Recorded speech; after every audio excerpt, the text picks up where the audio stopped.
Okay. Well, there's one that I don't talk often of, but did occur. That was the Eben call.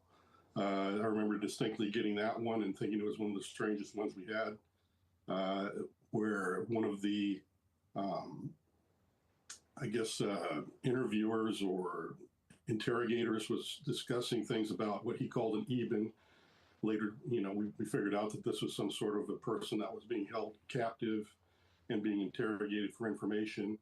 And It's an extraterrestrial being, biological being. It's just a short term for that. It's kind of like an acronym. That's what I think it is. Anyway, so the conversation shocked both me and the other three analysts who were there with me, because as soon as I finished gisting the conversation, we didn't transcribe the conversation yet, because it takes time. That's usually after the mission's done. But we do take notes with our pencils and pens on pieces of paper that are called gist sheets.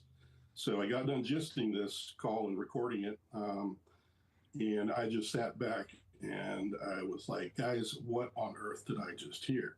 Because this person said that they had just finished interrogating this Eben, and that the Eben had said that they were going to be coming back 50 to 70 years from either the 1990s or the Holloman Air Force Base, because that was also mentioned during the call meeting that was supposed to take place at Holloman Air Force Base.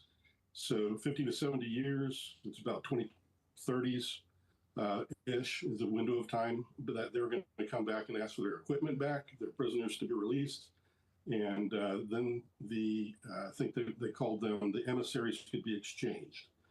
And I just was shocked. I was like, I can't believe it. I just listened to one of the most interesting things I've ever heard. And all the other analysts gathered around my rack, which is what they call your position. And they all wanted me to play it back for them. So I rewound the tape several times so that they could listen to it. And their eyes were just popping out of their head. The mission supervisor and the senior analyst, which was, a couple of my friends, and just immediately said they were going to go across the street and tell the leadership. Sad part of ending to the story is that after I got to know David Grush and the other guys that were working in the investigating part of this whole thing back in the task force, the UAP task force, they had all the other information about, the kind of the climate.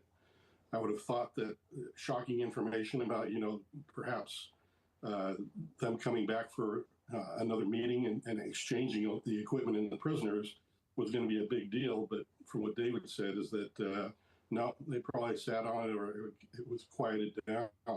The other shocking part of the conversation is really what drove me to, go and become a whistleblower. And that was during the conversation, the distant end person said, well, what if we don't want to give the equipment back? And the interviewer or the interrogator guy said, well, you don't want to do that. And the other guy was like, well, why?